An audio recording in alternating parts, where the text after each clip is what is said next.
والسلام على أشرف الأنبياء والمرسلين ونبينا محمد وعلى آله وأصحابه أجمعين وبعد فقد قال الله تعالى في القرآن الكريم أعوذ بالله من الشيطان الرجيم بسم الله الرحمن الرحيم يا أيها الناس اتقوا ربكم الذي خلقكم من نفس واحدة وخلق منها زوجها وبث منهما رجالا كثيرا ونساء واتقوا الله الذي تساءلون به والأرحام إن الله كان عليكم رقيبا يا أيها الذين آمنوا اتقوا الله حق تقاته ولا تموتن إلا وأنتم مسلمون يا أيها الذين آمنوا اتقوا الله وقولوا قولا سديدا يصلح لكم أعمالكم ويغفر لكم ذنوبكم ومن يطع الله ورسوله فقد فاز فوزا عظيما ما بعد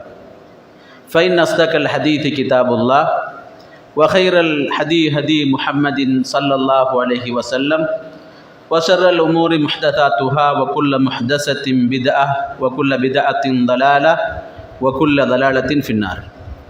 சர்வ புகழும் புகழ்ச்சியும் வல்ல நாயன் அல்லாஹ்வுக்கே அல்ஹம்துலில்லாஹ்.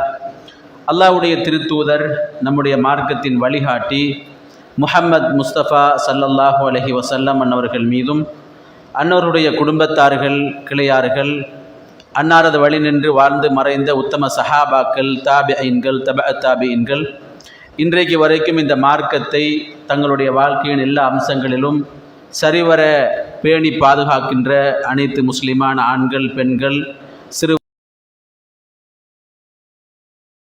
சமாதானமும் அவனது அன்பும் அருளும் என்றென்றும் உண்டாகட்டுமாக என்ற பிரார்த்தனையோடு அன்புக்குரிய ஈமானிய சொந்தங்களே, தாய்மார்களே, சகோதர சகோதரிகளே, அல்லாஹ்வுடைய அருளால் அசர் தொழுகைக்கு பின்னால் மறுமை வாழ்வை நாசப்படுத்தும் உலக மோகம் என்ற ஒரு தலைப்பில் அழகானதொரு சொற்பொழிவை கேட்ட நிலைமையில் நாம் அல்லாஹ்வுடைய மாளிகையில் அமர்ந்திருக்கிறோம். எனவே நாம் வந்திருக்கிற நோக்கம் என்னவென்றால், இங்கு சொல்லப்படுகிற ஆற்றப்படுகின்ற உரைகளை சரியான முறையில் செவிமடுக்க வேண்டும், அதை இந்த உலக வாழ்க்கையில் நடைமுறைப்படுத்த வேண்டும், சுவர்க்கம் நுழைய வேண்டும் என்ற உன்னதமான குறிக்கோளின் அடிப்படையில் தான் நாம் எல்லோரும் இருந்து கொண்டிருக்கிறோம். எனவே தயவு செய்து ஆங்காங்கே நின்று கொண்டிருக்கிற சகோதரர்கள் சற்று முன்னால் வந்து இருந்தால் மிக சிறப்பாக இருக்கும் என்ற செய்தியை உங்களோடு பரிமாறிக்கொண்டு, இந்த நிகழ்வினுடைய இரண்டாவது அமர்வில் சமூக ஊடகங்களும் ஒழுக்க சீர்கேடுகளும் என்ற தலைப்பு எனக்கு வழங்கப்பட்டிருக்கிறது. அன்புக்குரிய இஸ்லாமிய சகோதரர்களே, அல்லாஹ்வின் நல்லடியார்களே, இந்த சமூக ஊடகங்கள், ஆங்கிலத்திலே சோசியல் மீடியா என்று சொல்லக்கூடிய இந்த சமூக ஊடகத்தை பொறுத்த வரைக்கும், இந்த சமூக ஊடகங்களால் ஏற்படுகின்ற ஒழுக்க சீர்கேடுகள் சம்பந்தமாகத்தான் நான் உங்களுக்கு சில செய்திகளை உங்களோடு பரிமாறிக்கொள்ள இருக்கிறேன். கண்ணியத்துக்குரிய இஸ்லாமிய சகோதரர்களே, அல்லாஹ்வின் நல்லடியார்களே, இந்த மீடியா ஊடகங்கள் வருவதற்கு முன்னால் உலகம் இருந்த நிலைமையை நானும் நீங்களும் இன்னும் மறக்கவில்லை. வெளிநாட்டிலே ஒரு மகன் இருந்தால் உள்நாட்டிலே ஒரு தாய் அந்த மகனுக்கு கடிதம் எழுதி அந்த மகனுக்கு அனுப்பி அந்த கடிதத்துக்கு அவர் பதிலளிப்பார். சில நேரத்தில் உம்மாக்கு காய்ச்சல் என்று மகனுக்கு கடிதம் போனால் அந்த கடிதம் போய் சேர்றதுக்கு முன்னாடியே இந்த தாய் மரணித்து விடுவார்.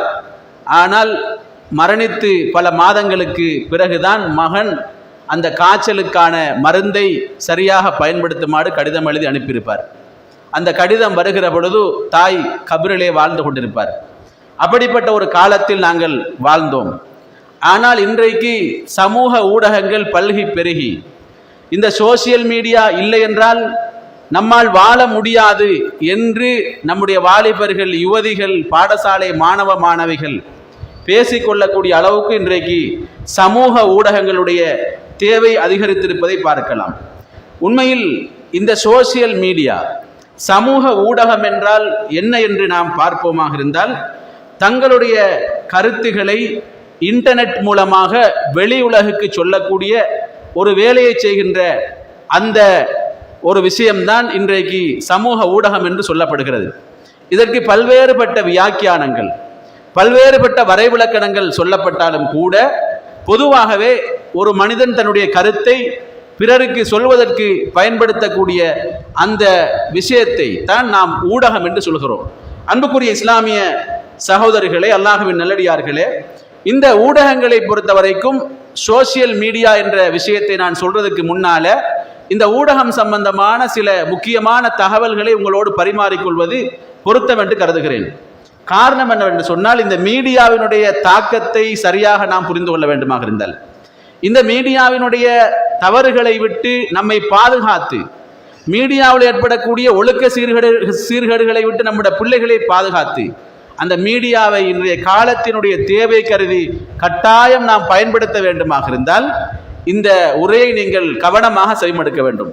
காரணம் என்னவென்று சொன்னால், இன்றைக்குள்ள ஒவ்வொரு பெற்றோருக்கு முன்னால் உள்ள மிகப்பெரிய சவால் என்ன என்றால், இன்றைக்குள்ள மீடியா சவாலில் இருந்து என்னுடைய பிள்ளையை ஒரு சிறந்த சாலிகான பிள்ளையாக நான் உருவாக்குவது எப்படி என்கிற வினா ஒவ்வொரு பெற்றோருக்கு முன்னால் இருக்கிற மிகப்பெரிய வினாவாக இருக்கிறது. காரணம் என்னவென்றால், இந்த இடத்தில் இருக்கிற யாருக்கும் சொல்ல முடியாது, நான் ஃபேஸ்புக் பாவிக்கிறது இல்லை, நான் ட்விட்டர் பாவிக்கிறது இல்லை, எனக்கு வாட்ஸ்அப் இல்லை, எனக்கு சோசியல் மீடியாவில் உள்ள எந்த ஒரு தொடர்பும் இல்லை என்று சொல்லி இந்த இடத்தில் இருக்கிற யாரும் சொல்ல முடியாது. அல்லது எனக்கு நான் பாவிக்கிறேன், என்னுடைய பிள்ளைகள் பயன்படுத்தவில்லை என்று யாரும் சொல்ல முடியாது. அல்லது நானும் என்னுடைய பிள்ளையும் பயன்படுத்துகிறோம், என்னுடைய மனைவிக்கு இதெல்லாம் தெரியாது என்று இன்றைக்கு யாருமே சொல்ல முடியாத அளவுக்கு இன்றைக்கு சமூக ஊடகங்கள் பல்கி பெருகியிருப்பதை நாம் பார்க்கிறோம். கண்ணியத்துக்குரிய சகோதரர்களே, அல்லாஹ்வின் நல்லடியார்களே, இந்த மீடியாக்களை பொறுத்த வரைக்கும் சோசியல் மீடியா என்று பேசுறதுக்கு முன்னால இந்த ட்ரெடிஷனல் மீடியா என்று ஒன்று இருக்கிறது. இந்த ட்ரெடிஷனல் மீடியாவை பொறுத்த வரைக்கும் அதில் பிரிண்ட் மீடியா என்று சொல்லக்கூடிய அச்சு ஊடகம், நம்ம ஒவ்வொரு நாளும் படிக்கிற பத்திரிகைகள் இருக்கிறது. அதுபோல ஏனைய இந்த பிரிண்ட் மீடியாக்களை பொறுத்த வரைக்கும் அதுக்கு ஒரு அத்தாரிட்டி இருக்குது. என்னன்னு கேட்டால், அது எழுதினவர் தான் அதுக்கு பொறுப்பு. அல்லது டிவியில ரேடியோவில் போகக்கூடிய விஷுவல் மீடியாவில் போகக்கூடிய அந்த ப்ரோக்ராம்ஸ்களை பொறுத்த வரைக்கும் அந்த நிறுவனம் அதுக்கு பொறுப்பு. ஆனால் சோசியல் மீடியாவை பொறுத்த வரைக்கும் அதுக்கு பொறுப்பாளிகள் யாரும் இல்லை. கண்டென்ட்டும் நாங்கள் தான், அதை உருவாக்குறது நாங்கள் தான், அதை சமூகத்தை கொண்டு போய் சேர்க்கிறது நாங்கள் தான். எனவே யூசர்ஸ் என்று சொல்லக்கூடிய பயனாளிகள் தான் அதற்கான முழு பொறுப்புமாக இருக்கக்கூடிய இந்த சோசியல் மீடியாவை பொறுத்த வரைக்கும் இதில் நன்மைகளும் இருக்கிறது, தீமைகளும் இருக்கிறது. ஒரு கத்தியிட ரெண்டு பகுதி மாதிரி, நன்மையும் இருக்கிறது, தீமையும் இருக்கிறது. இந்த சோசியல் மீடியா பற்றி பேசினால் எல்லாரும் அதனுடைய தீமைகளை மட்டும் பேசுவாங்க, அல்லது அதனால் ஏற்படக்கூடிய விளைவுகளை பற்றி மட்டும் பேசுவார்கள். சோசியல் மீடியாவை பொறுத்த வரைக்கும் அதுல பாதிப்புகள் எப்படி இருக்கிறதோ அதுபோல இன்னும் ஒரு பகுதி நலவும் இருக்கிறது.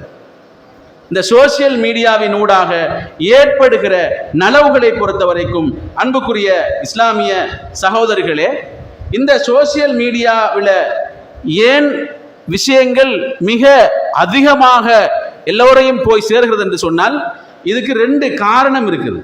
அதில் ஒரு காரணம் என்னன்னு சொன்னால், சோசியல் மீடியாவில் உள்ள அந்த வைரல் கெப்பாசிட்டி என்று சொல்வார்கள். வைரல் கெப்பாசிட்டி என்று சொன்னால், ஒரு நிமிடத்தில் அந்த செய்தி பல லட்சம் பேரை சென்றடையும். இது சோசியல் மீடியாக்குள்ள ஒரு பவர். இது வைரல் கெப்பாசிட்டி. இது வேற மீடியாக்களுக்கு இல்லை. இந்த வைரல் கெப்பாசிட்டி இதுக்கு அதிகமாக இருக்கிறதால ஒரு செய்தியை நம்ம தெரியாம வீட்டில் நம்ம எடுக்கிற அந்த ஒரு விஷயத்தை புள்ள நம்ம இருக்கிற நிலைமையை ஒரு வீடியோ எடுத்து நம்மளோட ஃபேஸ்புக்கில் போடுறான்னு வைங்களேன், அதை பலர் ஷேர் பண்ணுவார்கள், அதுக்கு பலர் லைக் பண்ணுவார்கள். அது அப்படியே பேத்துக்கிட்டே இருக்கும். அது நமக்கு தெரியாது, அதோட பாரதூரம் என்னன்னு தெரியாது. அது பிறகு யாராவது நமக்கு உணர்த்தினால்தான் அதோட பாரதூரம் என்னன்னு தெரியும். அது நல்ல விஷயமாக இருந்தால் பரவாயில்லை, அதுவே மோசமான விஷயமாக இருந்தால் அல்லாஹ் பாதுகாக்க வேண்டும். மானம் கப்பலேறுகிற அளவுக்கு நம்ம சொல்லுவோமே, அந்த அளவுக்கு சில விஷயங்கள் மிக மோசமான பாரதூரமான விளைவுகளை ஏற்படுத்தக்கூடிய ஒன்றாக இந்த சோசியல் மீடியா மாற்றிவிடும் என்பதை நாம் புரிந்து கொள்ள வேண்டும். அடுத்த விஷயம் என்னன்னு சொன்னால், இந்த சோசியல் மீடியாவை பொறுத்த வரைக்கும் அதாவது லோ கோஸ்ட் என்று சொல்லுவார்கள், செலவு குறைவு. செலவு குறைவா செய்தியை வெளியே அனுப்பலுமான ஒரு விஷயம்தான் இந்த சமூக ஊடகம். இது ரெண்டாலையும் தான் இந்த சமூக ஊடகம் இவ்வளவு பிரபல்யமாக செய்திகளை அவசரமாக பரப்பிக் கொண்டிருப்பதை பார்க்கலாம். கண்ணியத்துக்குரிய சகோதரர்களே, அல்லாஹ்வின் நல்லடியார்களே, இன்றைக்கு முகப்புத்தகம் என்று சொல்லக்கூடிய Facebook இல்லாமல் யாரும் இருக்கிறோமா என்று பார்த்தால் யாருமே கிடையாது. உண்மையில Facebookல பயன்படுத்தக்கூடிய தொகை 194 கோடி பேர் இந்த Facebookை பயன்படுத்தி கொண்டிருப்பதாக ஆய்வுகள் சொல்கிறது. இலங்கையை பொறுத்த வரைக்கும் இலங்கையில மொத்த சனத்தொகை எப்படி என்று கேட்டால் 22 மில்லியன், அதாவது 2,20,00,000 பேர் தான். ஆனால் இலங்கையில் உள்ள ஸ்மார்ட் போன்களுடைய எண்ணிக்கை எத்தனை என்று பார்த்தால் 23 மில்லியன். அதாவது ஈக்கிற சனத்தொகையை விட 10 லட்சம் போன் அதிகமாக இருப்பதாக இந்த நாட்டினுடைய ஆய்வு சொல்லிக் கொண்டிருக்கிறது என்று சொன்னால், சோசியல் மீடியா இல்லாமல் தான் நான் வாழ்கிறேன் என்று யாராவது சொன்னால் அது பொய். எனவே சோசியல் மீடியான்றது எல்லார்ட்டையும் இருக்குது. அந்த சோசியல் மீடியாவை எப்படி சரியாக பயன்படுத்துவது, அதில் உள்ள பாரதூரங்களை விட்டு எப்படி தூரமாக இருப்பது என்ற விஷயத்தை நானும் நீங்களும் மிக தெளிவாக புரிந்து கொள்ள வேண்டும். இந்த சோசியல் மீடியாவில் எப்படி பாதிப்பு இருக்குதோ அது போல நலவுகளும் இருக்குது. என்ன நலவு என்று கேட்டால், அதாவது தகவல் தொடர்பாடல் என்ற விஷயத்தை பொறுத்த வரைக்கும் இந்த சோசியல் மீடியாவில் மிக வெரி சிம்பிளாக நடக்குது. ஒரு தகவலை இன்னும் ஒரு இடத்தை கொண்டு போய் சேர்க்கிறது லேசி. ஆரம்ப காலங்களில் ஒரு செய்தியை சொல்றதா இருந்தால் அந்த ஊருக்கு பெய்து தான் அவரை சந்திக்கணும். ஹதீஸ்களை தொகுத்த இமாம்கள் அல்லது ஹதீஸ்களை தேடி சென்ற இஸ்லாமிய அறிஞர்கள் என்ன செய்வாங்கன்னு கேட்டால், ஒரு இடத்துல ஹதீஸ் இருந்தால் அவர் வீட்டை நோக்கி அது எந்த பகுதியில் இருக்கிறதோ அந்த பகுதியை நோக்கி போவாங்க. இன்றைக்கு என்ன நடக்கு தெரியுமா? இலங்கையில் இருக்கிற வாய் பேச முடியாத ஒரு ஊமை என்று சொல்லுவோம் நம்ம, வாய் பேச முடியாத ஒருத்தர், அவருடைய உறவுக்காரர் இன்னும் ஒருத்தர் அமெரிக்காவில் இருப்பார், அவருக்கும் வாய் பேச முடியாது. ஆனால் 2 பேருமே அவங்களோட பாசையில, அதாவது வீடியோ கால்ல கதைப்பாங்க. அல்லது அவங்களுக்கு என்று சொல்லி ஒரு கம்யூனிட்டி இருக்கும், அவங்க கான்ஃபரன்ஸ்ல அவங்க எல்லாரும் கதைச்சு கொள்வாங்க. இன்றைக்கு சர்வ சாதாரணமாக பார்க்கிறோம். இது சோசியல் மீடியாவினுடைய ஒரு நன்மையா இல்லையான்னு கேட்டால் கண்டிப்பாக நன்மை. அது மாத்திரமல்ல, உலகத்தில் நடக்கிற எல்லா செய்திகளையும் அறியக்கூடிய ஒரு தகவல் பரிமாற்றத்தை இந்த சோசியல் மீடியா செய்யுது. பக்கத்து வீட்டுல ஜனாசா இருக்கும், நமக்கு தெரியாது, கட்டார்ல இருந்து கோல் வரும், என்னப்பா பக்கத்து வீட்டுல ஜனாசாவான் போய் பார்த்தீங்களான்னு கோல் வரும். அப்பதான் ஆஹா ஜனாசாவான்னு நம்ம எழுப்பிட்டு ஓடுவோம். அப்ப இது உண்மையிலே ஒரு நலவா இல்லையான்னு கேட்டால் நலவுதான். அது மாத்திரமல்ல, இன்றைக்கு உள்ள கல்வி புரட்சியில இந்த சோசியல் மீடியா, குறிப்பாக கூகுள்ல ஒரு மாணவனுக்கு தேவையான அத்தனை அம்சங்களையும் பெற்றுக்கொள்ள முடிகிறது. நம்ம பேசிக் கொண்டிருக்கிற இந்த பயான் Facebook லைவ்ல போய்த்து கொண்டிருக்குது. இந்த பயான் யூடியூப்ல போய்த்து கொண்டிருக்கிறது. இந்த பயான பிறகு இந்த பயானை வீடியோ எடுக்கிற சகோதரர்கள் இதை கட் பண்ணி இதுக்குரிய எல்லா விஷயங்களையும் சரியாக செய்து இதை கொண்டு போய் சோசியல் மீடியாக்கள்ல பகிர்கிறார்கள். அதன் மூலமாக இன்றைக்கு நம்ம பயனடைகிறோம். இப்படி நம்ம பார்த்து கொண்டு போவோமாக இருந்தால் இந்த சோசியல் மீடியான்றது உண்மையில நலவானதுதான். இது ஒரு அருள் தான். ஆனால் இந்த அருளுக்கு பின்னால ஒரு பெரிய சோதனை ஒன்று இருக்குது. அன்புக்குரிய சகோதரர்களே, அல்லாஹ்வின் நல்லடியார்களே, அந்த அருளுக்கு பின்னால உள்ள சோதனைகளை பற்றித்தான் நான் இப்போது உங்களோடு பரிமாறிக்கொள்ள இருக்கிறேன். இந்த சோதனையை நீங்க தெரியல என்று சொன்னால், இந்த சோதனை என்னன்றதை புரியல என்று சொன்னால், நிச்சயமாக நாம் இந்த உலகத்துல ஒரு நல்ல பெற்றோராக இருப்பது கடினமான விஷயமாக அமைந்துவிடும். எந்த அளவுக்கு என்று கேட்டால், இந்த சோசியல் மீடியாவின் ஊடாக ஏற்படுகிற தீங்குகளை பொறுத்த வரைக்கும் குறிப்பாக இளம் வயது பிள்ளைகள், சிறுவர்கள் இந்த சோசியல் மீடியாவினால பாதிக்கப்படுவதை நம்ம பார்க்கலாம். நீங்க நினைக்கிறீங்க சோசியல் மீடியா அவங்க யூஸ் பண்ற இல்ல தானே, அவங்களுக்கு என்ன பாதிப்புன்னு கேட்கலாம். வீட்டுல பிள்ளை அழுதால், சாப்பிட மறுத்தால், பிள்ளை தாயை கஷ்டப்படுத்தினால் ஒரு உம்மா அந்த பிள்ளை கையில கொடுக்கிறது ஹேண்ட்போன், ஸ்மார்ட் போனை தான் கையில கொடுப்பாங்க. அந்த பிள்ளை உடனடியாக அந்த ஸ்மார்ட் போன் எடுத்து அந்த பிள்ளை நேரடியா யூடியூபுக்கு தான் போகுது. சில நேரத்தில் உம்மாக்கு தெரியாத அத்தனை அம்சங்களும் அந்த பிள்ளைக்கு தெரிந்திருக்கும். அந்த பிள்ளை யூடியூபுக்கு போனால் அந்த யூடியூபை பொறுத்த வரைக்கும் பயான நம்ம பார்த்தாலும் சரிதான், அல்லது மொண்டசரி ஹிஸ்டரி ஒன்ன பார்த்தாலும் சரிதான், அல்லது ஒரு ஏதாவது இஸ்லாமிக் சாங் ஒன்றை நம்ம கேட்டாலும் சரிதான், அதுல விளம்பரங்கள் மோசமானதாக வரும். விளம்பரம் வாரதுன்றது இது அந்த கம்பெனிக்கான ஒரு ப்ராஃபிட்டுக்காக வேண்டி அவங்க போட்டுறாங்க. அதுல சரிபட என்னன்றது நமக்கு தெரியும், ஆனால் நம்மட பிள்ளைக்கு தெரியாது. அந்த பிள்ளை எல்லாத்தையும் பார்க்கும், பார்க்கிறதால நம்ம நினைப்போம் இந்த பிள்ளைக்கு ஆபாசம் தெரியாது, விரச உணர்வு தெரியாது, இந்த பிள்ளைக்கு சோசியல் மீடியாவில் உள்ள நன்மதியுமே தெரியாது, சும்மாதான பிள்ளை பார்க்குன்னு நினைப்போம். ஆனால் அந்த பிள்ளை வந்து சின்ன பிள்ளை, பிஞ்சு உள்ளம், அந்த பிள்ளைக்கு அதுல பார்க்கிற காட்சிகள் பிம்பமாக அந்த பிள்ளையினுடைய அந்த மூளையில் அப்படி இருந்து அது பிறகு அந்த பிள்ளைக்கு பாரிய தாக்கங்களை ஏற்படுத்தக்கூடியதாக இருக்கிறது. அதனாலதான் அதிக போன் பாவனை வந்து பிள்ளைகளுடைய மூளை வளர்ச்சியை பாதிக்கிறது என்று சொல்லி உளவியலாளர்கள் சொல்வதை பார்க்கலாம். அதிக போன் பாவனை வந்து பிள்ளைகளுடைய கல்வியில மந்த நிலை ஏற்படுத்துகிறது, அவர்கள் மந்த புத்தியுடைய நிலைமைக்கு மாறுகிறார்கள் என்று சொல்லி இன்றைய ஆய்வுகள் சொல்லிக் கொண்டிருப்பதை பார்க்கலாம். சில பிள்ளைகள் வந்து போனுக்கு அடிக்ட் ஆகிறாங்க. எப்படி அடிக்ட் ஆகிறாங்கன்னு சொன்னால் அதுல 4 வகையான ஸ்டேஜ்களை உளவியலாளர்கள் சொல்றாங்க. அதுல முதலாவது ஸ்டேஜ் என்ன தெரியுமா? சில பிள்ளைகள் இருக்கிறாங்க, போனை பார்த்துக்கிட்டு இருப்பாங்க. வாப்பா வந்தாலும் தெரியாது, உம்மா வந்தாலும் தெரியாது, வீட்டு கெஸ்ட் வந்தாலும் தெரியாது. உம்மா ஏசினா மட்டும்தான் போனை வச்சுட்டு அந்த புள்ள போகுது என்றால் அந்த புள்ள வந்து முதலாவது ஸ்டேஜில் இருக்குது. அந்த பிள்ளையை வந்து குணப்படுத்துறது லேசி. 2வது ஸ்டேஜ் என்ன தெரியுமா? அந்த பிள்ளைக்கு ஏசினாலும் வைக்க மாட்டான். அந்த பிள்ளையை போய்த்து அடிச்சு போனை பறிக்கணும். பறிச்சாத்தான் அந்த பிள்ளைய அந்த போனை கையில் எடுக்கலாம் என்று இருக்குது ஒரு ஸ்டேஜ். இது 2வது ஸ்டேஜ். இதையும் குணப்படுத்தலாம். 3வது ஒரு ஸ்டேஜ் என்ன தெரியுமா? அந்த பிள்ளைக்கு அடிச்சு போனை பறிச்சால் சும்மா இருந்துருவான். இது 3வது ஸ்டேஜ். அடிச்சால் பறிச்சால் அவன் போய் அமைதியா இருப்பான், அல்லது அழுது கொண்டு சத்தமில்லாம இருந்துருவான். உம்மா போனதுக்கு பிறகு எடுத்து பாவிப்பான். இதையும் ஓரளவு குணப்படுத்தலாம். 4வது ஒரு ஸ்டேஜ் இருக்கு, என்ன தெரியுமா? அவனை ஏசோனும், அடிக்கணும், போனை பறிக்கணும். பறிச்சதுக்கு பிறகு அவன் கொந்தளிப்பான். அந்த நேரத்தில் போன் இல்லாட்டி அவனை கட்டுப்படுத்த முடியாது. அவனுக்கு போனை கொடுத்தா மட்டும்தான் அவனுடைய எமோஷனல் கண்ட்ரோல் ஆகும். என்றால் அவனுடைய ஸ்டேஜ் வந்து 4th இருக்குது. அவனை வந்து கவுன்சிலிங் பண்ணி அவனுக்கான சரியான உளவியல் சிகிச்சைகளை கொடுத்து அவனை கட்டுப்படுத்தாட்டி அவனுடைய எதிர்காலம் பாதிக்கப்பட்ட எதிர்காலமாக மாறும்.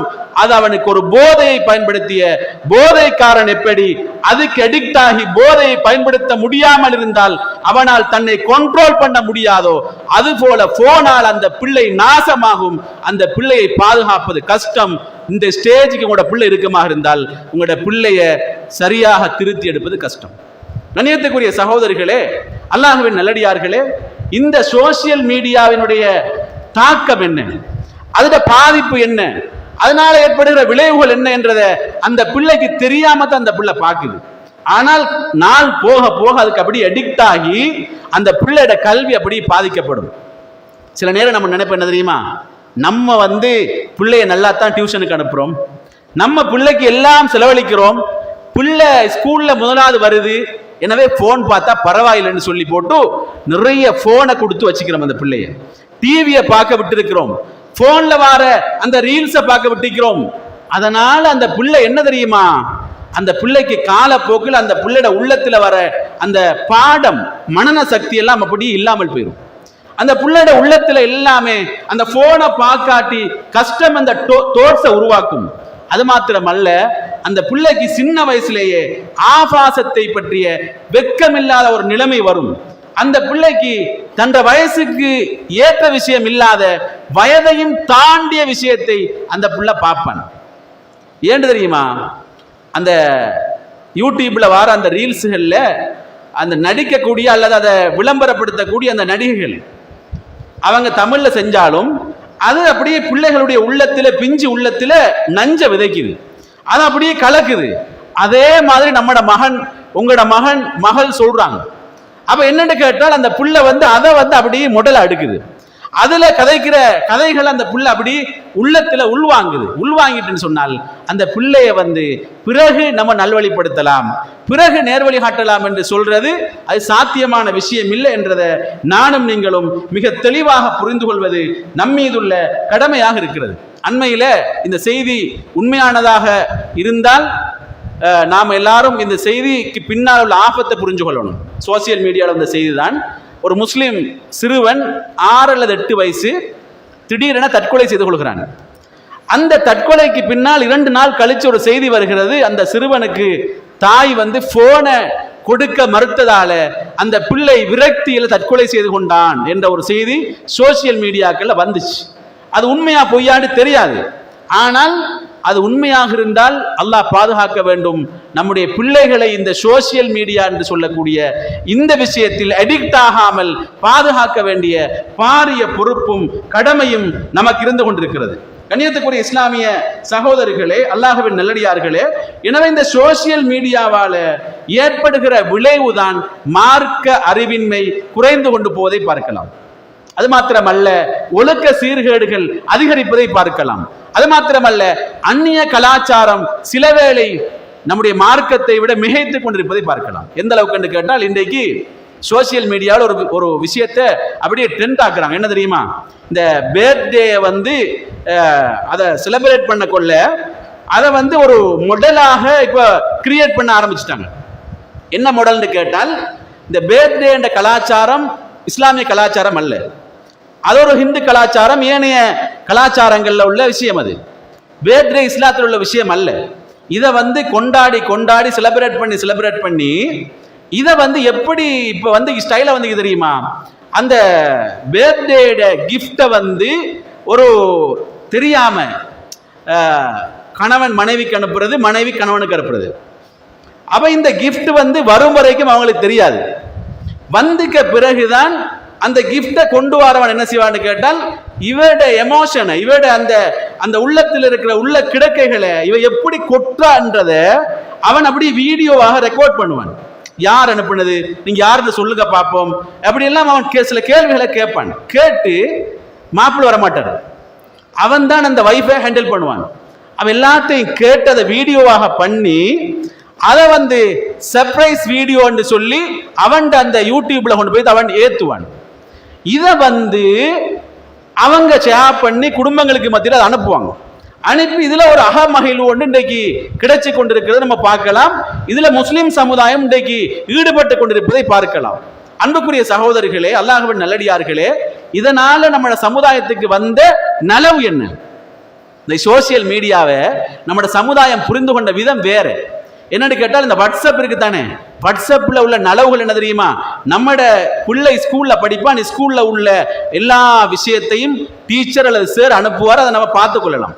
ஆனால் இன்றைக்கு அதுல வார ஒரு உம்மாட வாய்ஸ் கட் எடுத்து முழு நாட்டுக்கு அனுப்பி ஃபன் எடுக்கிறான். அதுல ஒரு பட்டம் விட்ட கதை ஒன்று இந்த நாட்டை அப்படியே வைரல் ஆக்கிச்சு. அந்த டிக்டாக்ல அல்லது அந்த அந்த அந்த கட்டிங்க ஒரு இஸ்லாமிக் மெசேஜ் ஒன்று இந்த நாட்டை கொடுத்திருந்தால், அல்லாஹ்வுடைய தூதர் ஸல்லல்லாஹு அலைஹி வஸல்லம் அவர்களை பற்றி ஒரு மெசேஜை கொடுத்திருந்தால், இஸ்லாத்தினுடைய ஒரு நல்லொழுக்க சம்பந்தமான ஒரு செய்தியை இந்த நாட்டுக்கு சொல்லியிருந்தால், இந்த நாட்டில் இஸ்லாத்தை பற்றிய ஒரு நல்ல தெளிவு வந்திருக்குமா இல்லையா? அப்ப இந்த சோசியல் மீடியாவை நம்ம பயன்படுத்தலாம், ஆனால் பயன்படுத்தக்கூடிய விதத்தில் பயன்படுத்தாமல் இந்த இஸ்லாமிய சமுதாயம் இந்த சோசியல் மீடியாவை ஒரு ஆபத்தான நிலைமையில் பயன்படுத்திக் கொண்டிருக்கிறது என்ற செய்தியை நானும் நீங்களும் தெரிந்து கொள்ள வேண்டும். அன்புக்குரிய சகோதரிகளே, அல்லாஹ்வின் நல்லடியார்களே, அது மாத்திரமல்ல, இந்த சோசியல் மீடியாவை பொறுத்த வரைக்கும் இன்றைக்குள்ள நிறைய வாலிபர்கள் யுவதிகள் போனுக்கு அடிக்ட் ஆகிட்டாங்க. அதனால என்ன நடக்குதுன்னு கேட்டால், ஒரு நாளைக்கு போன் இல்லாட்டி ஆளுக்கு பைத்தியம் பிடிக்கும். சரிதானே? வீட்டுல உம்மா போனை பறிச்சிட்டால், ஏன்னு கேட்டால் போனுக்கு ஒரு தொகை லொக் போட்டு வச்சுக்குது. என்ன லொக்குன்னு கேட்டால், பெட்டன் லொக் இருக்குது, அதுல நம்பர் லொக் இருக்குது, அதுல ஃபேஸ் லொக் இருக்குது, அதுல ஃபிங்கர் லொக் இருக்குது, அதுல ஐ லொக் இருக்குது.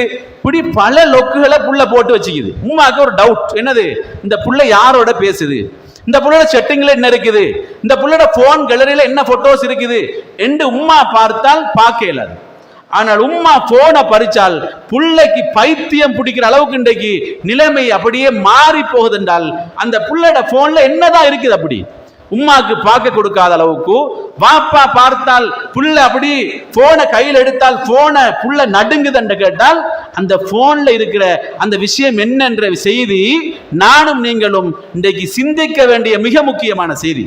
கண்ணியத்துக்குரிய சகோதரர்களே, அல்லாஹ்வின் நல்லடியார்களே, உண்மையிலேயே சோசியல் மீடியாவின் ஊடாக இன்றைக்கு ஏற்படுகிற தீய நட்புகள் என்ற விஷயம் உண்மையில் மிக முக்கியமாக அவதானம் செலுத்தப்பட வேண்டிய விஷயம். இந்த ஃபேஸ்புக்கில் நிறைய ஃப்ரெண்ட்ஸ் ரிக்வெஸ்ட் வருந்தானே, இது சர்வ சாதாரணம். இது மௌலைமாருக்கும் வரும், டீச்சர்ஸ்மாருக்கும் வரும், சாதாரணமான பாமர்களுக்கும் வரும். அப்ப நம்ம அதை பார்க்க போக அதை அக்செப்ட் பண்ணலாமா இல்லையா என்றதை நம்ம தீர்மானிக்கணும். இது சரியா பிழையா? யார் இது? சிலாக்கள் என்ன செய்வாங்க, நோய் உள்ள சில உள்ளங்கள் அந்த ஃபேஸ்புக் ரிக்வெஸ்ட் ஆணா இருந்தால் அக்செப்ட் பண்றது இல்ல, பெண்ணா இருந்தால் அக்செப்ட் பண்றது பண்ணி அதுல அந்த டிபியை பார்க்கிறது. இது சிங்கிளா மேரேஜா அல்லது இவங்களுக்கு ஹஸ்பண்ட் ஈக்குதா இல்லையா, இப்படி பல விஷயங்களை ஆராய்ச்சி பண்ணி அதன் மூலமாக நிறைய மோசமான விளைவுகள் ஏற்பட்டிருக்கிறது. ஃபேஸ்புக்கை எல்லாரும் மோசமாக பயன்படுத்துறாங்கன்னு நான் சொல்ல வர இல்லை. ஃபேஸ்புக்கை நல்ல முறையில் பயன்படுத்தக்கூடிய எத்தனையோ சகோதரர்கள் இருக்கிறார்கள். ஆனால் அதே நேரத்தில் இந்த ஃபேஸ்புக்கில் இது போன்ற பாதிப்புகளை நாம் தவிர்க்க முடியாது. ஆனால் அதை சரியாக பயன்படுத்துவதற்கு நம்முடைய பிள்ளைகளை நாம் வழிகாட்டவில்லை என்று சொன்னால் இந்த ஃபேஸ்புக் ஊடாக தீய நட்புகள் வளர்ந்து கொண்டிருப்பதை பார்க்கலாம். எந்த அளவுக்கு என்று கேட்டால், ஃபேஸ்புக்கில் ரிக்வெஸ்ட் வரும், அதை அக்செப்ட் பண்ணுவாங்க. அதுக்கு பிறகு மெசேஞ்சரில் அவங்க பேசிக்கொள்வார்கள், நம்பர்களை ஷேர் பண்ணிக் கொள்வார்கள். அதுக்கு பிறகு வாட்ஸ்அப்பாக மாறும்.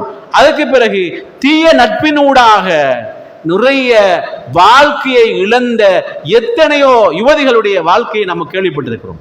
எந்த அளவுக்கு கேட்டால், யாருன்னு தெரியாது, அவருடைய முகமூடி என்னன்னு தெரியாது, அவர் சொந்த பேர் இருக்க மாட்டாரு, அவருடைய சொந்த போட்டோ இருக்காது. இவளை ஏமாத்தி ஏமாத்தி போட்டோஸ் எல்லாம் எடுப்பார். எடுத்து போட்டு கடைசியில் என்ன தெரியுமா செய்வாரு, அந்த குறித்த நபருக்கு இவற்றைந்து பணத்தை கறக்க வேண்டுமா இருந்தால், சல்லியை வாங்க வேண்டுமா இருந்தால் சொல்லுவார், என்ன தெரியுமா, இந்த போட்டோட வாப்பாக்கு அனுப்புவேன், இந்த போட்டோட மாப்பிள்ளைக்கு அனுப்புவேன், இந்த போட்டோ நான் இப்படி வச்சுக்கொள்வேன், நீ எனக்கு சொல்ற விஷயத்தை செய்யலன்னு சொன்னால் நான் இதை சோசியல் மீடியாவில் பரப்புவேன்னு சொல்லி மிரட்டி மிரட்டி தங்களோட கட்டுப்பாட்டுக்குள் வைத்திருக்கிற எத்தனையோ செய்திகளை நம்ம கேள்விப்படுகிறோம். கண்ணியத்துக்குரிய சகோதரர்களே, அல்லாஹ்வின் நல்லடியார்களே, எனவே இந்த சோசியல் மீடியா பொறுத்த வரைக்கும் அதுல நன்மைகள் இருக்கிறது, அதே நேரத்தில் ஒழுக்க சீர்கேடுகளும் இருக்கிறது. எந்த அளவுக்கு என்று கேட்டால், அன்புக்குரிய சகோதரர்களே, அல்லாஹ்வின் நல்லடியார்களே, எந்த விஷயமாக இருந்தாலும் ஒரு முஸ்லிமை பொறுத்த வரைக்கும் ஹலால் ஹராம் பேணி வாழ வேண்டும். நல்லது கெட்டது எது என்ற விஷயத்தை ஒரு முஸ்லிம் சரியாக புரிந்து கொள்ள வேண்டும். ஒரு முஸ்லிமை பொறுத்த வரைக்கும் அவன் எந்த நேரத்திலும் தன்னுடைய மானம் என்ற விஷயம், இஸ்லாமிய ஒழுக்கவியல் என்ற விஷயம், அதுல ஒரு முஸ்லிம் கண்டிப்பாக கவனம் செலுத்த வேண்டும். இது இன்றைக்கு நிறைய பேர் இந்த சோசியல் மீடியாவில் இழந்து கொண்டு வருவதை பார்க்கலாம். என்னன்னு கேட்டால், சில பெண்கள் என்ன செய்வாங்கன்னு கேட்டால், அவங்களோட கை அப்படியே மருதோண்டி போட்டு போட்டோ எடுக்கிறது. ஆனால் பார்த்தால் நல்ல ஸ்டேட்டஸ் இருக்கும், சில நேரங்களில் மார்க்கத்தை படிச்சிருப்பாங்க, சில நேரங்களில் குடும்ப பின்னணியை பார்த்தால் நல்ல ஆக்களா இருப்பாங்க. ஆனால் என்ன செய்வாங்கன்னு கேட்டால், அப்படி கையை மருதோண்டி போட்டு ஒரு போட்டோ எடுக்கிறது, அல்லது மாப்பிள்ளை வாங்கி கொடுத்த காப்பு என்ன செய்யறது, ஒரு போட்டோ எடுத்து அப்படியே ஃபேஸ்புக்கில் போடுறது, அல்லது வாட்ஸ்அப்ல போடுறது. அப்ப இந்த மாதிரியான விஷயங்கள் இன்றைக்கு நடந்து கொண்டிருக்குது. எந்த அளவுக்கு என்று கேட்டால், சில முஸ்லிம் பாடசாலைகள்ல படிக்கிற முஸ்லிம் வாலிபர்களும் யுவதிகளும் சேர்ந்த வாட்ஸ்அப் குரூப்புகள் இருக்கிறது. அதுல அவங்க வாட்ஸ்அப் கான்ஃபரன்ஸ்ல வீடியோ கால் பேசிக் கொண்டிருக்கிற நிலைமையை நம்ம பார்க்கிறோம். சில மத்திய கிழக்கு நாடுகள்ல வேலை செய்கிற சில பெண்கள், எல்லாரும் இல்ல, சில பெண்கள், நிறைய ஆண்கள் இருப்பாங்க, ஒரே ஒரு பொம்பளை இருந்து கொண்டு சம்பந்தம் இல்லாம வெட்கக்கேடான மோசமான ஒரு முஸ்லிம் பேசவே கூடாத அருவருப்பான விஷயங்களை கான்ஃபரன்ஸ்ல பேசிக் கொண்டிருக்கிறாங்க. ஆனால் பேரை பார்த்தால் எல்லா முஸ்லிம் ஆக்கள் அந்த இதுல ஏதாவது ஒரு பேரை, மோசமான கள்ள பேரை கொடுத்திருப்பாங்க. அப்ப இது சோசியல் மீடியாவை நம்முடைய சமுதாயம் எப்படி பயன்படுத்த வேண்டும், எப்படி பயன்படுத்தி கொண்டிருக்கிறது. கண்ணியத்துக்குரிய சகோதரிகளே, அல்லாஹ்வின் நல்லடியார்களே, எனவே இந்த சோசியல் மீடியா பயன்பாடு என்றது தவிர்க்க முடியாது. ஆனால் அந்த சோசியல் மீடியாவை பயன்படுத்தக்கூடிய விதத்தில் பயன்படுத்தினால் இந்த சோசியல் மீடியா என்றது ஒரு மிகப்பெரிய அருள். கண்ணியத்துக்குரிய சகோதரர்களே, அல்லாஹ்வின் நல்லடியார்களே, நிறைய பேருக்கு ரியல் லைஃப்ல ஹலால் ஹராம் பேணணும். ஆனால் சோசியல் மீடியாவில் ஹராம் ஹலால் பேண வேண்டிய தேவையில்லை. நேரடியாக ஒரு அந்நிய பெண்ணோடு பேசலாமான்னு கேட்டால் ஹராம் என்று பத்துவா கொடுப்பாங்க. ஆனால் சோசியல் மீடியாவில் பேசலாமான்னு கேட்டால் அதுக்கு பத்துவா வராது. என்று கேட்டால் பேசலாம் என்ற நிலைமை இன்றைக்கு இருக்குது. அது மாத்திரமல்ல, செட்டிங் ஒரு பொம்பளையோட தனிமையில் இருந்து கொண்டு பேசிக் கொண்டிருந்தால் மூன்றாவதாக ஷைத்தான் இருக்கிறான் என்பது ஹதீஸ். ஆனால் சர்வசாதாரணமாக ஒரு குரூப்ல உள்ள அல்லது தனிமையில ஒரு பெண்ணோடு செட் பண்ற விஷயத்தை பொறுத்த வரைக்கும் அது இஸ்லாமிய அறிஞர்கள் அது எப்படி நேரில் பேசுவது ஹராமோ அது போலதான் ஹராம். ஆனால் இன்றைக்கு சோசியல் மீடியாவில் சர்வசாதாரணமாக இது நடக்குதா இல்லையா? நடக்குது. அப்ப அன்புக்குரிய சகோதரர்களே, அல்லாஹ்வின் நல்லடியார்களே, இந்த சோசியல் மீடியாவின் ஊடாக வருகின்ற பாதிப்புகள், ஒழுக்க சீர்கேடுகள் என்றதை தவிர்த்து கொண்டு பயன்படுத்தலாமான்னு கேட்டால் தாராளமாக பயன்படுத்தலாம். அதே நேரத்தில் இந்த சோசியல் மீடியாவை எல்லாரும் ஒழுக்க சீர்கேட்டுக்கு தான் பயன்படுத்துறாங்கன்னு கேட்டால் அப்படி அல்ல. நிறைய பேர் நல்லா பயன்படுத்துறாங்க. அல்லாஹுவை பயந்து அல்லாஹுவை அஞ்சி வாழ்கிற நிறைய பேர் இதை சரியா பயன்படுத்துறாங்க. ஆனால் ஒரு சிலர் இந்த சோசியல் மீடியாவை மோசமாக பயன்படுத்தி கொண்டிருக்கிற நிலைமை நம்ம பார்க்க முடிகிறது. அன்புக்குரிய இஸ்லாமிய சகோதரிகளே, அல்லாஹ்வின் நல்லடியார்களே, தாய்மார்களே, சகோதரிகளே, சோசியல் மீடியாவை பொறுத்த வரைக்கும் இதுல நம்ம சந்திக்கிற இன்னும் ஒரு சவால் என்னென்று கேட்டால், இந்த மீடியாக்கள்ல வருகிற விஷயத்தை நம்மளோட லைஃப்ல, ரியல் லைஃப்ல கொண்டு வர வேண்டும் என்ற ஒரு ஆசை. அதுல என்னென்று கேட்டால், இப்ப இஸ்லாத்தை பொறுத்த வரைக்கும் பச்சை குத்துவது ஹராம ஹலால்னு கேட்டால் அது ஒரு ஹராம். நம்ம யாரும் ஹலால்னு சொல்றது இல்லை. ஆனால் அந்த சோசியல் மீடியாவில் அதை ஒரு ரியல் லைஃபாக ஒரு அழகான விஷயமாக காட்ட காட்ட நம்மடாக்களுக்கு ஆசை வருது. சில முஸ்லிம் வாலிபர்கள் என்ன செய்யறாங்க? பச்சை குத்தி கொள்றாங்க.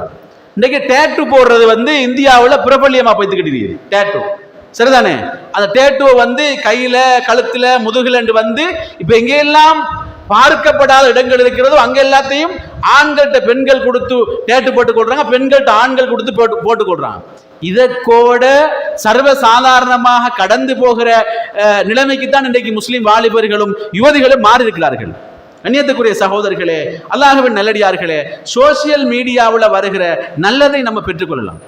அதே நேரத்தில் அதுல உள்ள தீமைகளை, மோசமான விளைவுகளை, ஒழுக்க சீர்கேடுகளை விட்டு நம்மை பாதுகாத்துக் கொள்றது என்றது ஒரு சோதனை, ஒரு சவால்.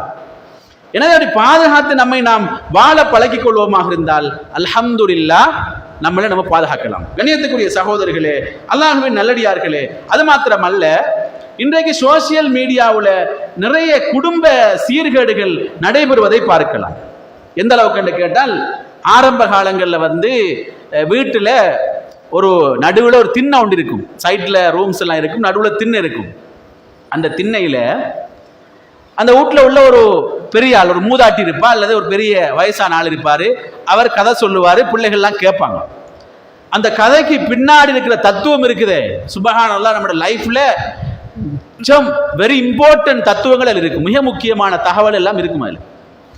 ஆனால் அந்த நிலைமை இன்றைக்கு இல்லை. ஏன்னு கேட்டால், இந்த சவால்கள் குடும்பங்களில் சோசியல் மீடியாவில் என்ன தெரியுமா? வாப்பாக்கு ஒரு ஃபோன், அவர் அப்போதான் வீட்டு வந்திருப்பாரு, ட்ரெஸ் மாற்றி வாஷ் பண்ணிட்டு சாப்பிட்டுட்டு ஃபோனை கையில் எடுத்துடுவார், அவர் அங்கிட்ட சாஞ்சிருவார். உம்மாக்கு ஒரு ஃபோன், உம்மா என்ன செய்வா தெரியுமா?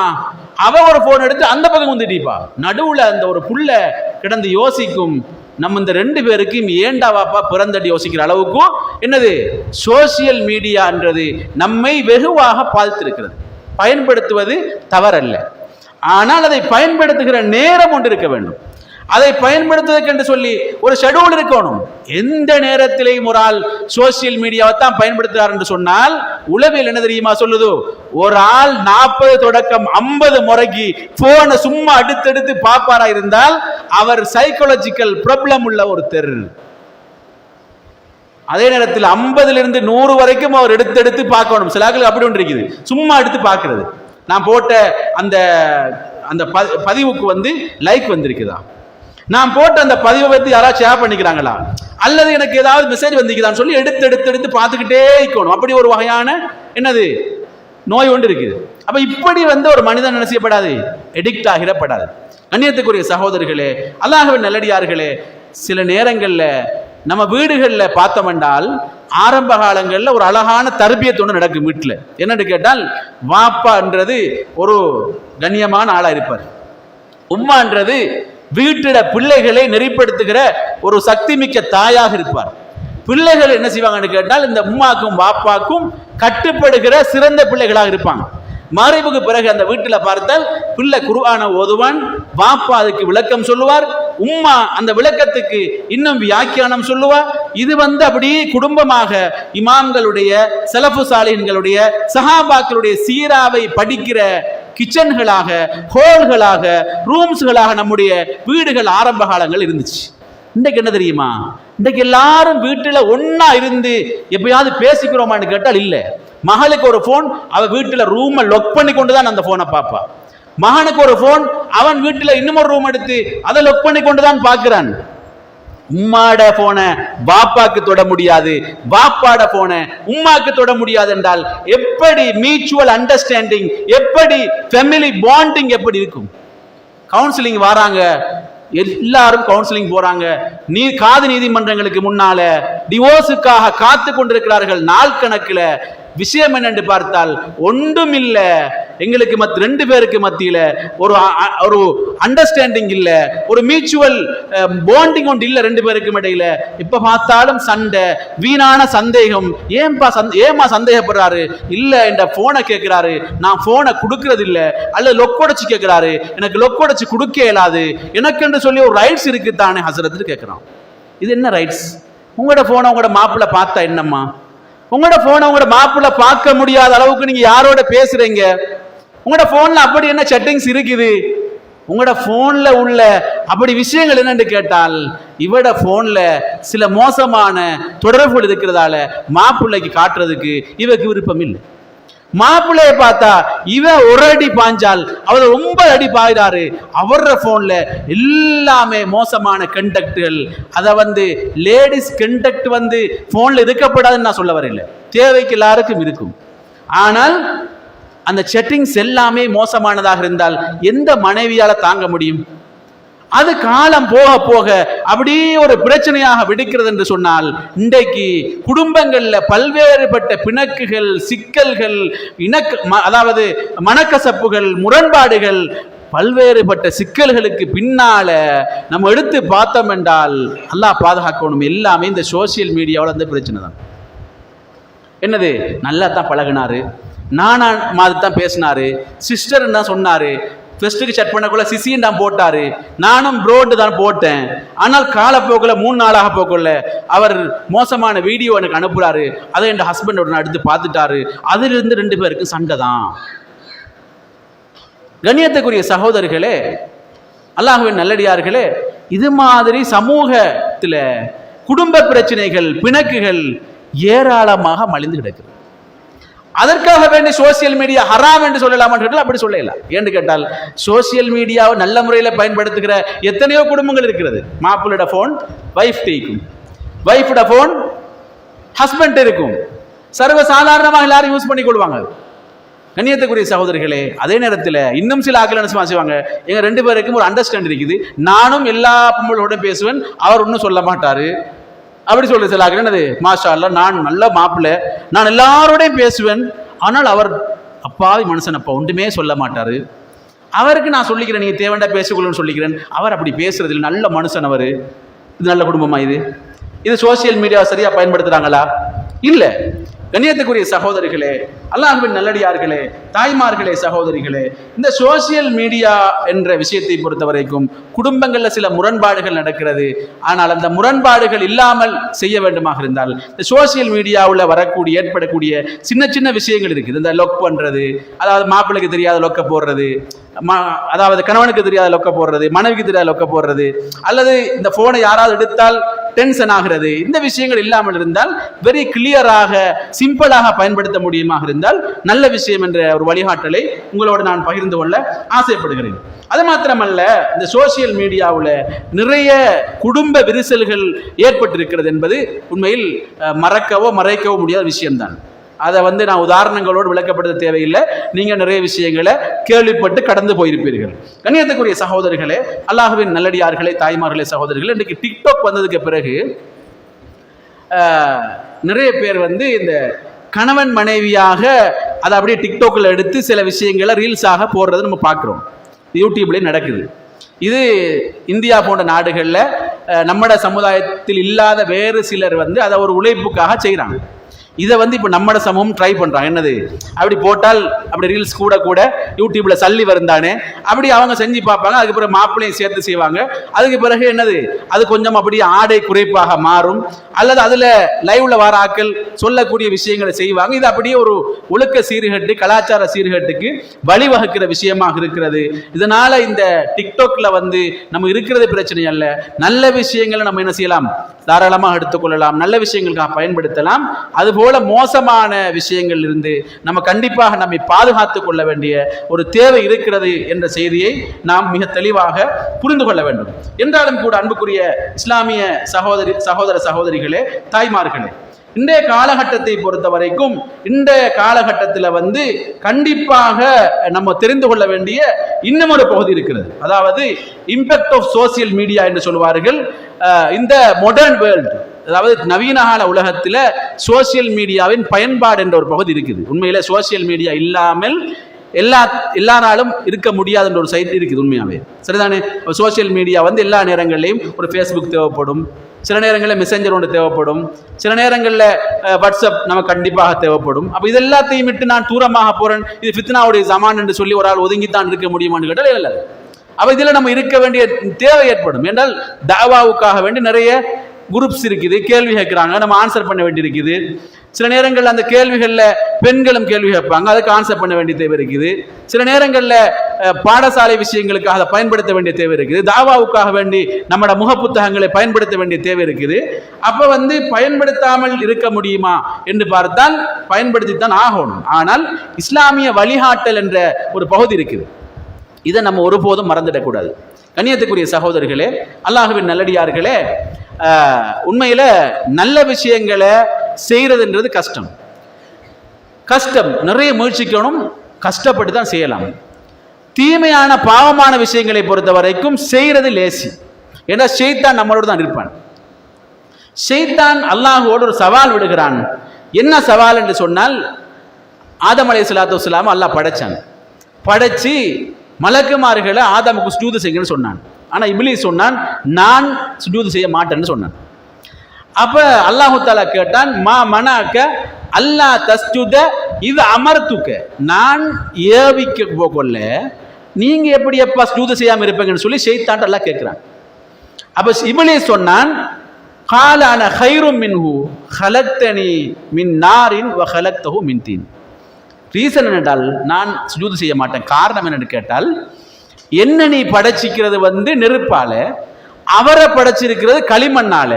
நான் உயர்ந்த ஜாதி, அவர் தாழ்ந்த ஜாதி, நான் சுஜூது செய்ய மாட்டேன்னு சொன்னான். அப்ப அல்லாஹ் சொன்னான், கால ஃபஹ்பித் மின்ஹா, அப்படியாக இருந்தால் ஃபமா யகூனு லக அன் ததகப்பர ஃபீஹா ஃபஹ்ருஜ் இன்னக மினஸ் சாகிரின், நீ பெருமை அடித்து கர்வம் கொண்டதால சொர்க்கத்தில் இருக்கிற தகுதி இல்லை, வெளியேறி போயிரு. அப்போ ஷைத்தான் அல்லாஹ்ட்ட ஒரு இப்லீஸ் கேட்கிறான், அப்படியாக இருந்தால் மறுமை நாள் வரைக்கும் எனக்கு ஒரு அவகாசம் தான், ஒன்று அடியாறுகளை நான் வழிகெடுத்து கொண்டே இருப்பேன், லஅகூதன்ன லஹும் சிராத்தகல் முஸ்தகீம், நேரான பாதையில விட மாட்டேன். என்ன செய்வேன்னு கேட்டால், சும்ம லஆத்தியன்னஹும் மின் பைனி ஐதீஹிம் வமின் கல்பிஹிம் வஅன் ஐமானிஹிம் வஅன் ஷமாயிலிஹிம் வலா தஜிது அக்தரஹும் ஷாக்கிரீன். அவங்களோட வலதாலையும் கெடுப்பேன், இடதாலையும் கெடுப்பேன், முன்னாலையும் கெடுப்பேன், பின்னாலையும் கெடுப்பேன். அதிகமானவர்களை உனக்கு சுஜூது செய்யக்கூடியவராக நீ பெற்றுக்கொள்ள மாட்டாய் என்று சொல்லி ஷைத்தான் சவால் போட்டான். இந்த வசனத்தை சற்று நம்ம ஆழ்ந்து பார்த்தோம் என்றால், எங்க பார்த்தாலும் பாவத்துக்கான வாசல் திறந்து விடப்பட்டிருக்கிறது. அது நிறைய நம்ம தேடி போக தேவையில்லை. உலகம் உள்ளங்கைகளில் என்று சொல்லுவோமே, இந்த குளோபல் வேர்ல்டுல எல்லாமே நம்மட கையடக்க தொலைபேசியில நம்மட கையில தான் இருக்கு. நம்ம வழிகட்டு போறதா இருந்தால் வேற எங்கேயும் போக தேவையில்லை, எல்லா வெப்சைட்டுகளும் ஓபனாக இருக்கிறது. அதுல வழிகட்டு போறதுக்கான அவ்வளவு விஷயம் திறந்து விடப்பட்டிருக்கு. அல்லாஹ் பாதுகாக்கணும். அல்லாஹுவை அஞ்சி வாழக்கூடிய இறை விசுவாசியை தவிர வேறு யாராலும் தன்னுடைய ஈமானை பாதுகாத்துக் கொள்ள முடியாது என்கிற அளவுக்கு இன்றைக்கு சோசியல் மீடியாவினுடைய ஒழுக்க சீர்கேடான விஷயங்கள் சோசியல் மீடியாக்கள்ல மலிந்திருப்பதை பார்க்கலாம். யூடியூப்ல வைத்து நீங்க ஒரு பயானத்தான் தட்டுவீங்க, ஆனால் இடையில அவன் விபச்சாரத்துக்கு விளம்பரம் கொடுப்பான். யாரால கடந்து போகலாம்? ஈமான் கொண்ட இறை விசுவாசியால் மட்டும்தான் கடந்து போக முடியும் என்ற விஷயத்தை நானும் நீங்களும் மிக தெளிவாக புரிந்து கொள்வது நம்மீதுள்ள பொறுப்பாக இருக்கிறது. எனவே அன்புக்குரிய சகோதரர்களே, அல்லாஹ்வின் நல்லடியார்களே, சோசியல் மீடியாக்களை பயன்படுத்துகிற பொழுது நடந்து கொள்ள வேண்டிய ஒரு சில நடைமுறைகளை மாத்திரம் சுருக்கமாக சொல்லி என்னுடைய உரையை நிறைவு செய்யலாமல் ஆசைப்படுகிறேன். அந்த வகையில் அன்புக்குரிய சகோதரர்களே, அல்லாஹ்வின் நல்லடியார்களே, இந்த சமூக ஊடகங்களை பொறுத்த வரைக்கும் இந்த சமூக ஊடகங்களை ஒரு சரியான இலக்குக்காக பயன்படுத்துவது நமக்கு முன்னால் உள்ள ஒரு மிகப்பெரிய கடமை. ஏன்னு கேட்டால் நம்ம முஸ்லீம், நம்ம எல்லாத்தையும் ஷேர் பண்ணி கொண்டு இருக்கலாது. நம்ம போடுற விஷயங்கள் ஒரு இலக்குக்கான விஷயமாக இருக்கணும். அல்லாஹு தஆலா குர்ஆன்ல சொல்றான், குந்தும் கைர உம்மத்தின் உஹ்ரிஜத் லின்னாஸ். இந்த உலகத்தில் வந்த சமுதாயங்கள்ல சிறந்த சமுதாயம் நீங்கள் தான். காரணம் என்ன தெரியுமா? தஅமுரூன பில் மஅரூஃபி வ தன்ஹவுன அனில் முன்கர். நீங்கள் நல்லதை ஏவுகிறீர்கள், தீமையை விட்டு பிறரை தடுக்கிறீர்கள். வ துமினூன பில்லாஹ், அல்லாஹ்வை ஈமான் கொண்ட சமுதாயம் என்று அல்லாஹ் அடையாளப்படுத்துகிற இந்த கைர உம்மத் அது போய் சமூக ஊடகத்தில் மோசமான ஆபாசமான அருவருக்கத்தக்க விஷயங்களை ஷேர் பண்ண முடியுமான்னு கேட்டால் ஷேர் பண்ண கூடாது. அது இஸ்லாம் சொல்லக்கூடிய முதலாவது ஒழுக்கவியல் சார்ந்த அம்சம் என்பதை நானும் நீங்களும் புரிந்து கொள்ள வேண்டும்.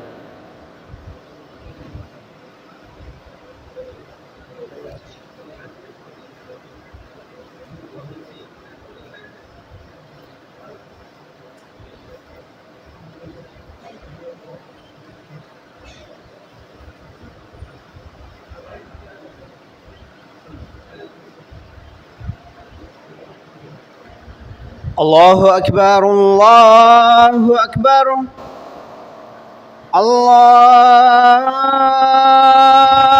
أكبر الله أكبر أشهد أن لا إله إلا الله أشهد أن لا إله إلا الله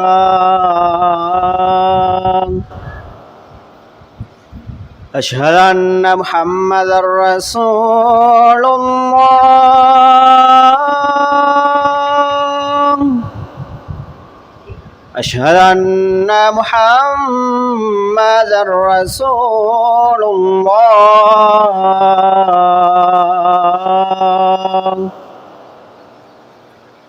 حي على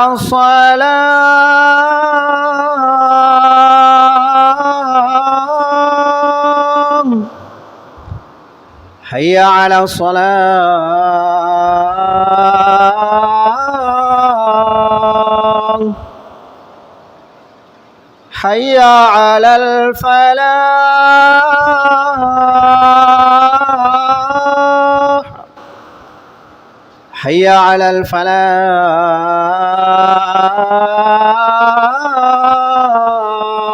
الفلاح الله أكبر الله أكبر لا إله إلا الله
محمد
அன்புக்குரிய இஸ்லாமிய சகோதரர்களே, தாய்மார்களே, சகோதரிகளே, சமூக ஊடகங்களை பொறுத்த வரைக்கும் சமூக ஊடகங்களை கையாளுகிற பொழுது பொறுப்போடு கையாள வேண்டும்.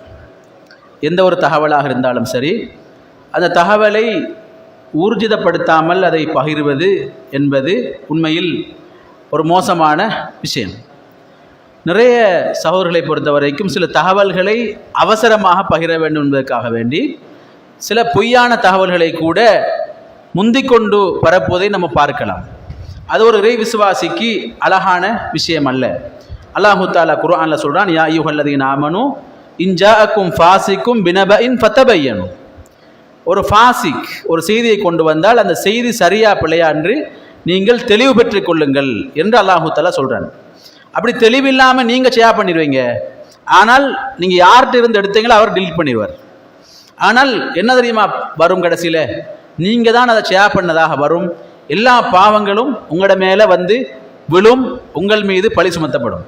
எனவே ஒரு செய்தி வந்தால் அது நல்ல செய்தியாக இருந்தாலும் சரி, கெட்ட செய்தியாக இருந்தாலும் சரி, ஊர்ஜிதப்படுத்தாமல் செய்திகளை வெளியிடுவது என்பது சமூக ஊடகம் பயன்படுத்தக்கூடிய இறை விசுவாசிகளுக்கு அழகல்ல.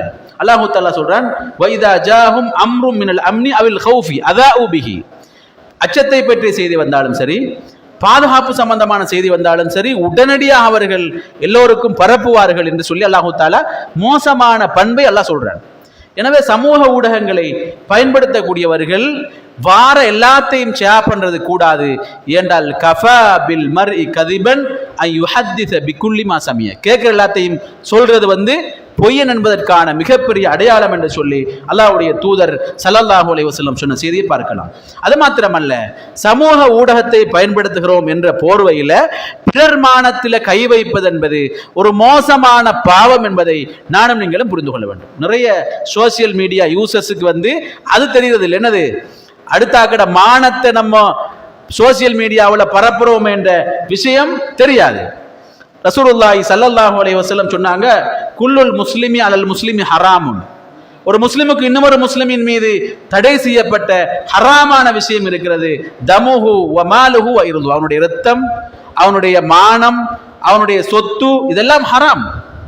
அதாவது அதை போக்காட்டுறது கூடாது.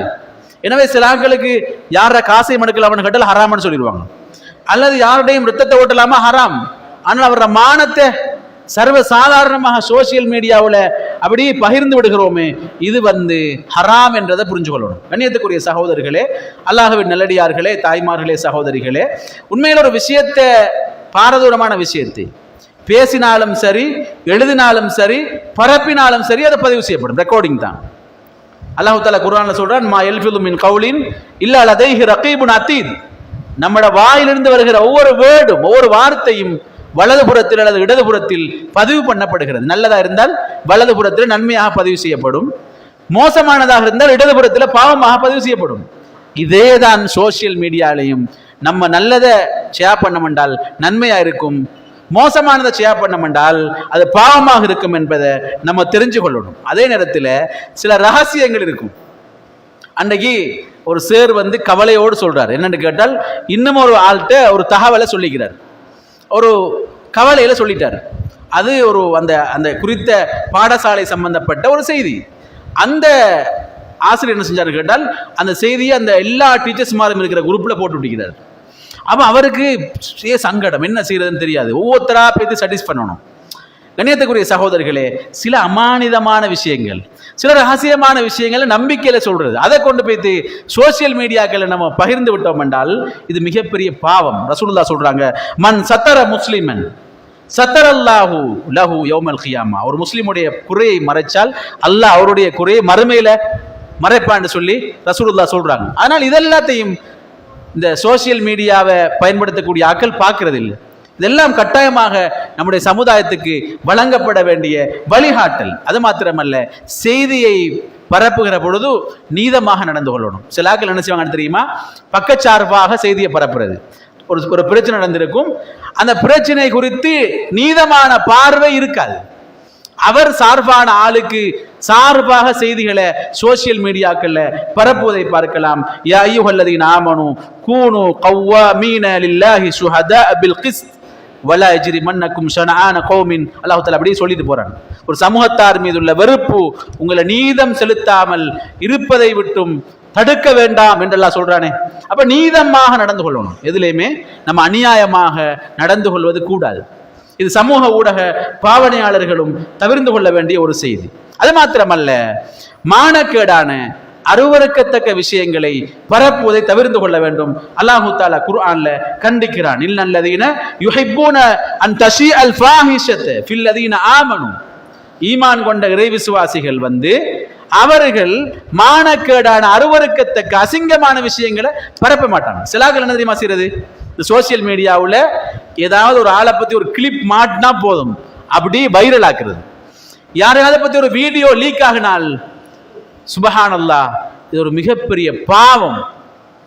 சில நேரத்தில் அவர் அந்த வீடியோ ஒரு ஹராமான உறவோடு நடந்திருக்காது, ஹலாலான ஒரு பொசிஷன்ல நடந்த வீடியோ இவர் என்ன தெரியுமா செய்வார்? இவர் கிடைச்ச ஒரு பெரிய ஆயுதமா பயன்படுத்தி உலகம் முழுக்க பரப்புவார். இது ஒரு மோசமான அருவருக்கத்தக்க விஷயம் என்பதை நானும் நீங்களும் புரிந்து கொள்ள வேண்டும். ஏனென்று கேட்டால், எந்த நிலையிலும் அல்லாஹ்வுடைய பார்வையிலிருந்து நம்மால தப்ப முடியாது என்பதை நாம் மிக தெளிவாக புரிந்து கொள்ள வேண்டும்.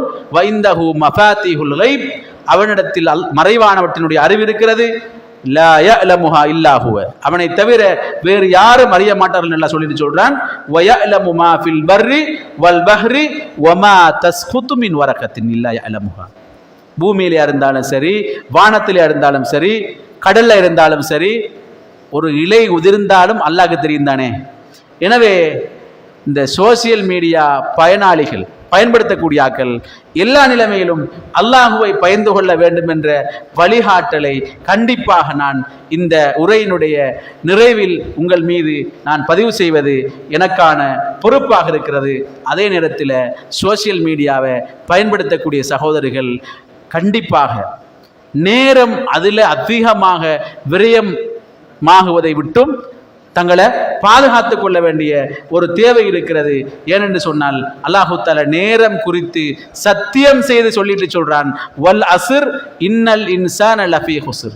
காலத்தின் மீது சத்தியமாக மனிதன் நஷ்டத்தில் இருக்கிறான். எனவே இந்த நேரம் என்றது அல்லாஹ்வுடைய மிகப்பெரிய கிஃப்ட், அருள்.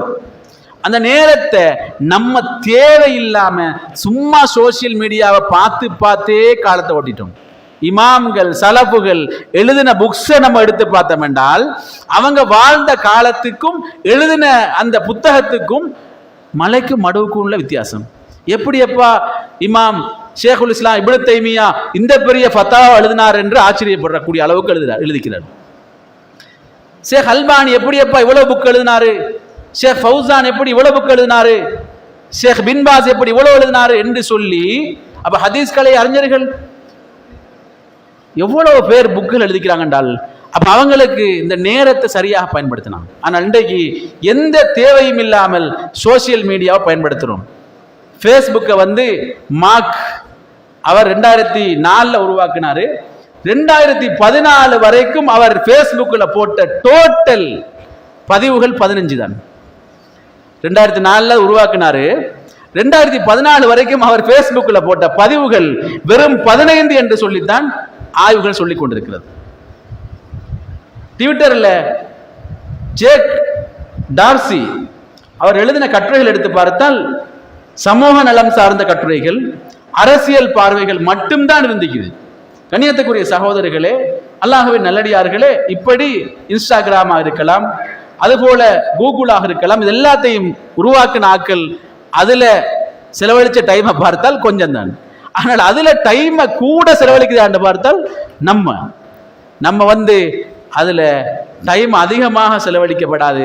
தேவையான அளவுக்கு என்ன செய்யலாம், நேரங்களை செலவழிக்கலாம். அதிலும் குறிப்பாக சோசியல் மீடியா பயன்படுத்துகிற பொழுது, தனிமை என்ற நிலை வருகிற பொழுது அல்லாஹ்வை பயந்து கொள்ள வேண்டும். இறுதியாக நான் சொல்ற விஷயம் என்னன்னு கேட்டால், சோசியல் மீடியாவை பொதுவாக சமூகத்தோடு இருக்கிற பொழுது பயன்படுத்துறது லேசி, தனிமையில் இருக்கிற பொழுது பயன்படுத்துவது மிக கஷ்டமான விஷயம். அது தக்வாவோடு சம்பந்தப்பட்ட விஷயம். எனவே தனிமையில் சோசியல் மீடியாவை பயன்படுத்துகிற பொழுது, அது கூகுளாக இருக்கலாம், யூடியூபாக இருக்கலாம், ஏனைய இணையதளங்களாக இருக்கலாம், எதுவாக இருந்தாலும் அல்லாஹு தஆலா நம்மை பார்த்து கொண்டிருக்கிறான். வஹுவ மஅக்கும் ஐனமா குந்தும், நீங்கள் எங்கிருந்த பொழுதிலும் அவன் உங்களோடு இருக்கிறான். வல்லாஹு பிமா தஅமலூன பஸீர், அல்லாஹு தஆலா நீங்கள் செய்த அனைத்தையும் பார்த்து கொண்டிருக்கிறான். இன்னல்லாஹ கான அலைக்கும் ரகீபா, அல்லாஹு தஆலா உங்கள் மீது தன்னுடைய பார்வையை செலுத்தி உங்களை அவதானித்துக் கொண்டிருக்கிறான் என்ற விஷயத்தை சொல்லி இந்த சந்தர்ப்பத்துக்கு நன்றி தெரிவித்து, அதுபோல இந்த உரையை நீங்கள் கேட்டு வாழ்க்கையில் நடைமுறைப்படுத்தி சகல விஷயங்களையும் சீர் செய்து இந்த சோசியல் மீடியாவை பயன்படுத்துகிற பொழுது நாமும் சரியாக பயன்படுத்தி நம்முடைய பிள்ளைகளுக்கும் நம்முடைய குடும்பத்தாருக்கும் சரியாக இதை பயன்படுத்துவதற்கு வழிகாட்டி இந்த உலகத்தில் வாழுகிற கடைசி நிமிடம் வரைக்கும் உண்மையான இறை விசுவாசிகளாக வாழ்ந்து மரணித்து சுவனம் செல்லக்கூடிய பாக்கியத்தை அல்லாஹு தஆலா நம் எல்லோருக்கும் நசீபாக்குவானாக. வஆகிரு தஅவானா அல்ஹம்துலில்லாஹி ரப்பில் ஆலமீன். வஸ்ஸலாமு அலைக்கும் வரஹ்மத்துல்லாஹி வபரகாத்துஹு.